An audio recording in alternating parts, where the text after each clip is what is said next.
இது கருத்து கணிப்பு இல்ல, கருத்து திணிப்பு. இது மக்கள் முடிவு பண்ணியிருக்காங்க. நல்லாட்சி தொடர வேண்டும், மதச்சார்பற்ற முற்போக்கு கூட்டணி வெல்ல வேண்டும், 200 தொகுதிக்கு மேல் வெற்றி பெறும்னு அப்புறம் டே ஒன்னு சொல்லிட்டு இருக்கேன். எப்படி ஓவர் நைட்ல முடிவுகள் மாறுவதற்கோ மாற்றி மக்கள் மனநிலை மாறுவதற்கோ வாய்ப்பு இல்லை. கருத்து திணிப்பு அப்படின்னு சொல்றது திமுகவுக்கு சாதகமா 2-3 கருத்து கணிப்பு வந்திருக்கு. அது எவ்வளவு சீட்டு சொல்றாங்க? நாங்க சொல்றது 200 சொல்றோம், 200க்கு மேல. அதுதான் கருத்து திணிப்புன்னு சொல்றோம். 145 வரை கருத்து 200 வரணுங்க. எங்க கணக்கு காங்கிரஸ் கணக்கு 200 தொகுதிக்கு மேல வெற்றி பெறும். அதான் சொல்ற திணிப்பு. என்ன 24 மணி நேரம் இருக்கு. நாளைக்கு ஒரு நாள் தானே, நாளைக்கு மறுநாள் எல்லாரும் சந்திக்க போறோம், பேசுவோம். அதே போல இந்த திமுக கூட்டணியில் இருக்கிற தலைவர்கள் இன்றைய கருத்து ஒவ்வொருத்தருடைய கருத்து கொஞ்சம் மாறுபட்டு வருது. எங்க கருத்து ஒரே கருத்து தான்.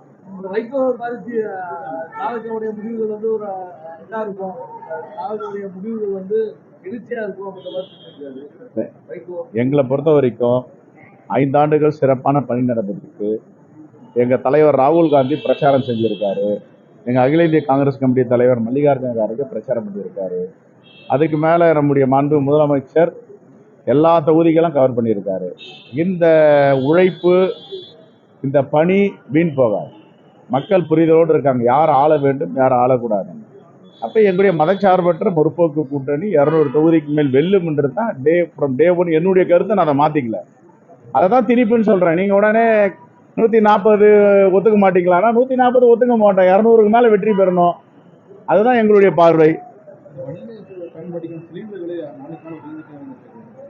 இப்ப மக்களுக்கு இது தெரியாதா?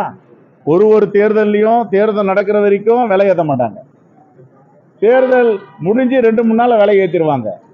அப்ப இது ஒரு தேர்தல் மட்டும் இல்ல, பல தேர்தல்கள் பாஜக தொடர்ந்து செய்யுது. அப்ப இதெல்லாம் மக்களுக்கு புரிதல் இல்லாம வேற ஒருத்தருக்கு வாக்களிச்சிருவாங்க. அதனால தமிழ்நாட்டு மக்கள் புரிதலோடு இருக்காங்க. அவங்களுக்கு யாருக்கு வாக்களிக்கணும், யார் ஆளணும், யாருக்கு தமிழ்நாட்டு மண்ணில் இடம் இல்லைன்னு தீர்மானிச்சு வச்சிருக்காங்க.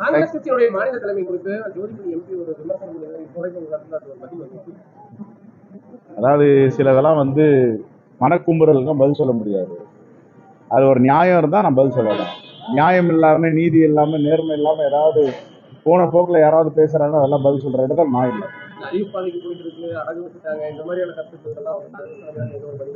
25 தொகுதி முன்னாடி வாங்கினாங்க தேர்தலில், இப்ப 28 தொகுதி வாங்கியிருக்கோம், ஒரு ராஜ்யசபா கூடுதலா வாங்கியிருக்கோம். இது அழிவு பாதையா? சொல்லுங்க, இது அழிவு பாதையா? சரி, இதை விட்டுருங்க. நான் வர்றதுக்கு முன்னாடி 100% ஸ்ட்ரைக் ரேட் வெற்றி நாடாளுமன்றத்தில் இல்லை. நான் தலைவரான பிறகு, என்ன தலைவர் ராகுல் காந்தியோ தலைவர் மல்லிகார்ஜுன காந்தியோ நியமிச்ச பிறகு பாண்டிச்சேரி உட்பட 10க்கு 10 100% ஸ்ட்ரைக் ரேட். இது அழிவு பாதையான்றது நீங்க தான் கேட்கணும்.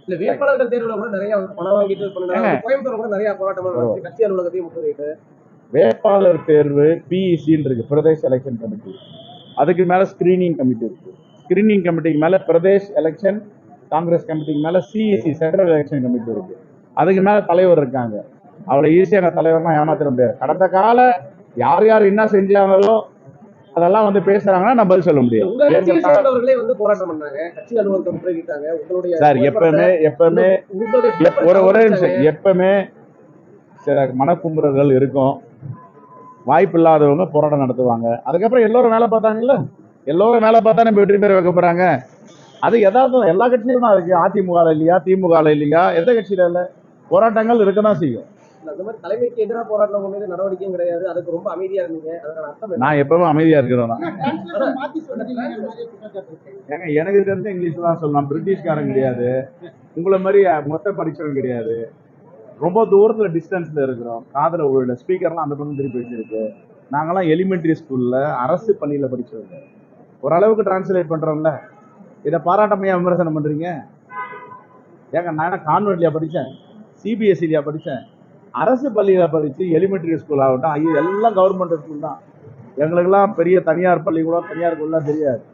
இதை விமர்சனம் பண்றாங்கன்னா அவங்க மனநிலை மனநோயாளி எப்படின்றத நீங்க புரிஞ்சுங்க. ஆனா இப்ப தலைமைக்கான மாற்றம் முக்கிய நிர்வாகிகள் மாற்றம் அடைந்தது தேர்தலுக்கு பிறகு அறிமுகப்பட்டது. இவ்வளவு வெற்றி பாதையில காங்கிரஸ் ஒரு நல்ல கேள்வி கேட்க தெரியாது அவங்களுக்கு. வெற்றி பாதை